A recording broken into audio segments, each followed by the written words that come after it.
This started off years ago as a one-night stand. He was my man on the side. It was all about just sex. Mr. Taylor, I understand that you have some concerns about her fidelity. On our wedding day, she disappeared. On your wedding day? On our wedding day, she disappeared. She's the judge who gives rules on the law and life. She's intense with common sense. She's Judge Lynn Toller on Divorce Court, where real couples deal with real life. Jessica says she felt like Stella got her groove back when she met Patrick. He was a younger man and their attraction was hot, hot, hot. But after 6 years of marriage, neither of them is feeling the groove. I'm here to divorce my man-child of a husband so that I can finally marry a man that can take care of me and his children. I'm here today to divorce my lying, cheating, backstabbing, money-hungry, gold-digging wife of mine. I'm going to get the situation done and over with today. Can this couple get back in sync for the sake of their 2 children, or will this be their last dance? Today on Divorce Court. All rise. Court is now in session. The Honorable Judge Lynn Toller presiding. You may be seated. Good day, ladies and gentlemen. I'm here today with Jessica Taylor and Patrick Taylor. Mr. and Mrs. Taylor, you have been married for 6 years. You have 2 children together. You no longer want to be married, and Mrs. Taylor, you have brought Mr. Taylor here seeking $325, which you say is half the cost of your wedding ring that Patrick paid for and that the cost of the wedding ring you paid for him. And I will talk about that with you momentarily. Before I do, Mrs. Taylor, I want to start with you. Why don't you tell me a little bit about your marriage and why we're here in divorce court today? I decided to be like Stella. I wanted to get my groove back and marry a younger man. What I thought was a man, but ended up not being a man at all. He ended up being a little boy that I was taking care of. He became one of my children. Tell me a little bit about, give me a story or two that would give me a vision or a picture of what your marriage was like. Well, for instance, John, I went through hell and back. Like I said, I already had 3 children of my own, and I couldn't have any more children. He didn't have any children at all. So he decided he wanted to have some kids. So, well, he wanted a child. So I went through having surgery to get my tubes cleaned out. I went through fertility drugs, all of that to give him a child, and I finally was able to get pregnant with his firstborn son, who looked just like him. That 5 months after I had his son, he was gone. And then, he was gone? Yes, ma'am. He left 5 months after his son was born. He was gone. Mr. Taylor, why don't you respond to that? What happened? Your Honor, I did not leave 5 months after my son was born. I was there for the first 6 months of my son's life. Oh, wow. I took care of my kids. Tell me what happened after that baby was born. Really, it started before my son was even born. Okay. On our wedding day, I had to go to work because I had just started a new job. So I go to work 12:30, 12 o'clock-ish. She go to an ex-house to go get gas money on our wedding day. Because he didn't have any, Your Honor. He's never been able to support me and my kids or his children. Your Honor, when I first met her, no, I wasn't working a so-called legit job. I was by myself, so I was content where I was at in my life at that time. But once he asked to get married and have kids. Once I got with her, I started working 3 jobs just so I could help maintain the household a little bit better than what I was doing. I was working at the post office with a fellow co-worker. That money wasn't good enough, so I went to get a construction job. Right. Working part-time. That still wasn't good enough. So I go to work at a fast food restaurant, working 3 jobs now, trying to get the amount of money. All at the same time? All at the same time. Well, Your Honor, Did he do that? This originally started off as... Walking to and from work. She had a car and I was walking to and from work. Yeah. Did he do that? Yes, ma'am, And walked into a situation where the woman got a couple of kids? He did that? But he knew what he was getting into. He didn't do it on his own. He didn't do it because he wanted to. He did it because I made him. Because I was controlling. At first. I was content. I was happy. I was by myself, and doing you were fine. He was not, Your Going Honor. and coming as I choose to go and come, hanging out with my friends on the weekends, playing sports or whatever. I was totally fine. But once I got with her, my whole life was evolved around her. She took my identity from me. I'm just finally getting myself back to a level where I'm starting to love myself again after all these many years. Okay.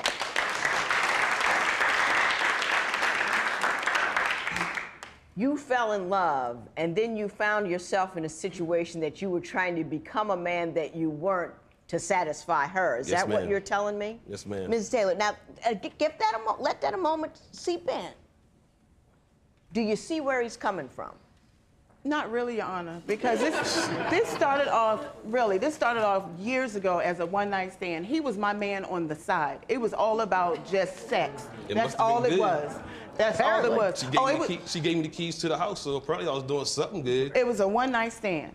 And then everywhere I would work, he would pop up on my new jobs. If I would be hanging out at friends' houses, he would pop up over there. He said, I'm determined to make you mine. He did this over years. It took, what, 10 years? For 10 years, everywhere I was, he popped up. And then one night, I invited him and his cousin over to spend some time with me and my sister. From that point on, he was always there, always around. If I would get a phone call, if a guy would call me on the phone, this one particular person would call me on the phone, he answered the phone, don't call her anymore, she's engaged, we're about to get married. We wasn't engaged, we wasn't about to get married. He was placing claim on things. So if you're gonna claim it, then stand up and own it. Own it. I see what you're saying. Mr. Taylor, her story is, yeah, you were fine where you were, then you saw where she was, thought you'd like that a little better, and you just kept pushing. He was looking for a mama. And pushing until you pushed your way in. Is that what happened? I was looking for a mother. He was looking for a second mother. She tell you the truth, me and her, before we even started having relations or whatever, we was always good friends. She was always somebody I could go to and confide in. If I was having a bad day or whatever, I would call her, go talk to her. We would sit around for hours and just talk about nonsense, talk about my problems. That ain't true. At We first, started sleeping together first. At first, she was a good, caring individual, but then after a while, it just went to, I became Joan Cleaver of the house, and she became Adolf Hitler. I was living in her world, her way. Not even Ward. I mean, right there. I mean, that's a deep comparison, It was her Mr. way. Taylor. It was her way. Whatever she wanted, she got it. If she didn't got it, then it would always fall back on me. I wasn't doing enough to make her happy. Had she been less controlling, had she been less manipulative, you had gotten together and gotten married, and life was turning out the way you wanted, would you have stayed home with the kids? Is that what you were looking for? No, I was. What were you looking to do once married? I mean, once I got married, I had my son, then my whole life turned around. I became more of a family man. When divorce court continues, did Jessica commit the ultimate betrayal? Mr. Taylor, I understand that you have some concerns about her fidelity. Tell me what happened. On our wedding day, she disappeared. Did you cheat on him? Are you dealing with baby mama drama or baby daddy drama that has you ready to divorce? Call toll-free at 1-877-311-2222 or visit our website at divorcecourt.com or become a fan at facebook.com/divorcecourt. Divorce Court is back with the case of Jessica Taylor, who wants to divorce her husband of 6 years because she says he acts more like a child than a man. But does Patrick blame Jessica for the divorce? Mr. Taylor, I understand that you have some concerns about her fidelity. I mean, just Tell me what happened. On our wedding day, she disappeared. On your wedding day? On our wedding day, she disappeared. Your Honor, we were supposed to get married in December, and he disappeared. We didn't even get to the, because we went to Justice of the Peace. We didn't even make it there. I'm so sorry you found each other again. I wish I was unfortunate, but go ahead. And then in January, when we said we were going to get married, I went to work, came home, we went to the Justice of the Peace, and I didn't have any gas money. Of course, he didn't have any gas money. I had to go to my second job, because I was working 2 jobs at that time. And I went to a friend's house to get some gas money. And I stayed there for a few moments. An ex. It was. Did you cheat on him? It was more. Did you cheat on him? I was forced to cheat on him, Your Honor, because I needed to find a man. I needed a man to take care of me and his children. You just married him. But I had been dealing with him for years prior to that. If you were so dissatisfied with who he was that you were forced into the arms of another man on the day of your wedding, why in the world did you marry him in the first place? Because I truly did love him. I truly did love him. He did have some good qualities, but being a provider and being one who can take care of and support, he's not. Is there something you want to say to her, something you want to ask her? Because I see clearly now. I see the full picture. I mean, if I was And- all these things, you know, if I was a man-child, if I was a loser, if I was this, then why in the world would she take this man-child into her house Ask her. and marry me? Why Because would you? I loved you. Okay, but love is one thing, but love wasn't good enough after a certain point in the lifetime or whatever. And I felt as though you didn't have nobody else there, honey, and I wanted to be there for you. I always had a support group in my life. Your Honor, Always. I mean, Okay. well, at least you had support. When it came time to him trying to even provide me safety, Your Honor, he couldn't even do that. A man was trying to break in my house, and I had to defend me and my kids, not him. Well, he didn't run or anything, did he? Did he run? I wasn't even dead Oh when my the man gosh, so-called no. started breaking her When the house. crazy man was knocking on the back door, I was 8 months pregnant. He was knocking on the back door. Then he ran around and knocked on my kid's bedroom window. I look at my husband that's supposed to protect me and my family. Baby, go see what's going on. He goes to the door and he's like, I'm sorry, you got the wrong house. Whatever. You can't come in here. Whatever. And the man's bamming on the door, demanding to get in the house. So you know what I did? I went and got the baseball bat and went to the door. And she you was ran like, down the "Don't hill worry and the about police my pulled the friends. gun on I'll you take because they care of thought this." you were the Because perpetrator. I was going to look. And left me standing there. I was going to look for the guy that was knocking on the door. The people in the back had a party. It was a drunken guy that came, knocked on the door. Thank you. Now he I went and remembers. got the baseball bat and walked outside. Oh, don't worry about it. Come in the house. The police is on the way. You No, want to be the no, woman in a man's no. situation, so therefore, if you want to be both, I go do believe it. him. I had to be. No, he ran. Your Honor, I promise you on all He that. didn't code, run away down the- No, first he ran to the living room window and was peeping out the living room window while I'm on the phone with the police. The man still bamming on my kid's bedroom window, mind you. She's So a I'm little thinking he's delusional. going to come through the kid's bedroom window. So then I became the man and I said, "You come through here, I'm gonna shoot you with my gun," because I had to be the man to protect me and my family until the police got there. He went running out the front door as soon as he saw the policeman. He ran down the hill so fast, the police pulled the gun and told him to freeze because they thought he was the perpetrator, leaving me standing at the top of the hill with this drunken, crazy man coming out the woods. I'm 8 months pregnant, standing here looking like, okay, where's my husband now? When divorce court continues, the courtroom heats up. Mrs. Taylor, did you pick him because you like the sex? Oh my God, Your Honor, let me tell you something. If you would like your case heard on divorce court, call us toll-free at 1-877-311-2222 or log on to our website at divorcecourt.com and follow us on Twitter @DivorceCourt. Divorce Court returns with the case of Patrick Taylor, who is divorcing his wife who slept with her ex on their wedding day. But will their sex life be the one thing that brings this couple back together? You got gin, then we got 45 minutes. We can hang from chandeliers, do aerobics, everything. I mean, it's awesome. Mrs. Taylor, She's did good. you pick him because you like the sex? Oh my God, Your Honor, let me tell you something. No, but I Yes, ma'am. Because I see no reason to be with him. You said he was a Ma'am, one-night stand, let me and after that, everything was horrible. Oh, so I my want to goodness. know, was it that good? It was, Your Honor, it was that good. However, let me tell you this, to be honest,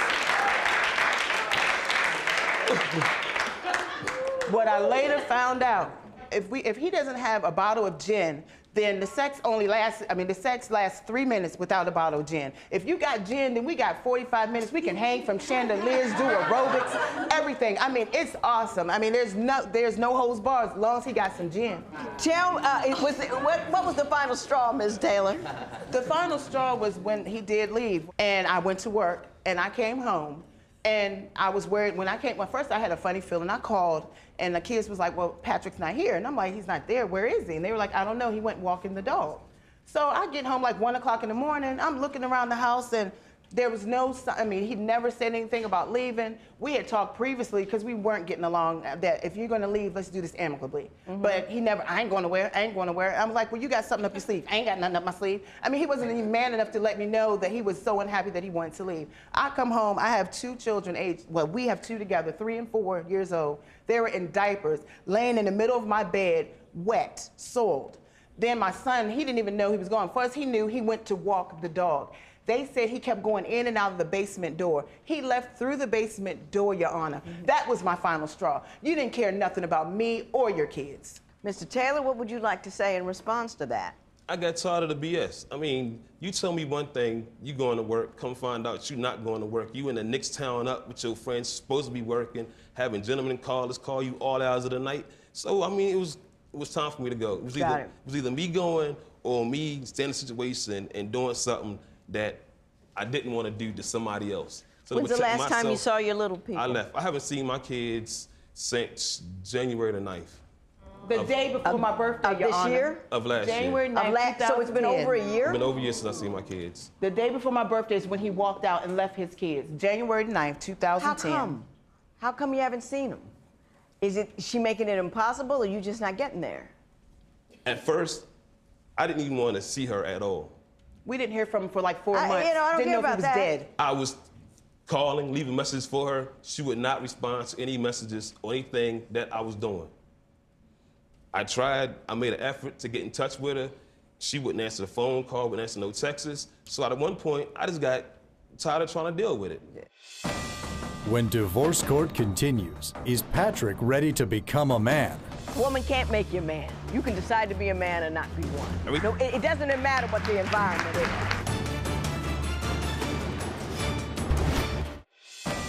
Divorce court returns with the case of Jessica and Patrick Taylor, who have 2 children together and are divorcing after 6 years of marriage. When you roll, you got to roll like a man. And I don't think you were ever ready to be a man. I think you were the boy that you were, and you were contented with that. And she liked the sex, so she said, I got this boy. I'm going to make him into what I want him to be. And it didn't work. And she got mad about it, and that's not who you were, and you had babies, and you were still that boy. Even when the babies came, you were still that boy. And that's your fault, too, because you picked a boy, and you tried to make something that he wasn't. You had a game plan, and he was the brother that you were going to plug in, that he wasn't ready for that. He didn't want that, and he got into that. But you can't walk out of a house like that and not see your kids. Ask her why I didn't become the man that I wanted to become. Doesn't matter. You know what? Woman can't make you a man. You can decide to be a man and not be one. It doesn't matter what the environment is. I wanted to go back to school. Yeah. Well, I want it. Men do. I couldn't do nothing because of her. Every time I get prepared to go to school, she would, well, you're a man now, so you got to stay here and take care of the kids and stuff now. I mean, if you wanted to go to school, you need to go out there and make some money. You need to go get a job, not go to school. School ended once you graduated. You have to stand on your own and speak for yourself, male or female. When you're an adult in a relationship, you have to understand and know what you need to become fulfilled and happy and a provider, as well as dealing in a compromising situation with each other. You guys were both wrong. You were wrong for picking him out of wherever you picked him from and tried him to make him into something that you wanted. You were just wrong. And when he couldn't come correct as the man he wasn't yet, you went out and got somebody else. I ain't never heard nothing quite as nasty as a woman sleeping with another guy on her wedding day. I don't know who does that. I don't understand it. I don't know who does it. I think the level of, the absence of morality involved in that is just beyond, it's just beyond anything. And I'm on divorce court. I see stuff all the time, and that's pretty low. Tell me about the money you want. As I say, he's never been a provider. I paid for the wedding rings. I want him to pay half for my set of wedding rings, and I want him to give me all for the ring that he took. He could have left that. I could have passed that on to one of the kids. Mrs. Taylor, you're tacky and trifling, and you not getting a thing. There will be no recovery in this matter. It is so ordered. All rise. Parties may leave the courtroom. Jessica says that after the show, she and Patrick talked about getting back together. Seeing him in court brought back her old feelings for him. He was supposed to come to see the kids the other weekend, but canceled, leaving the kids heartbroken. But she says the plan is for him to find a job and move back in, though she's keeping that news under wraps since some of her family members still want her to get divorced.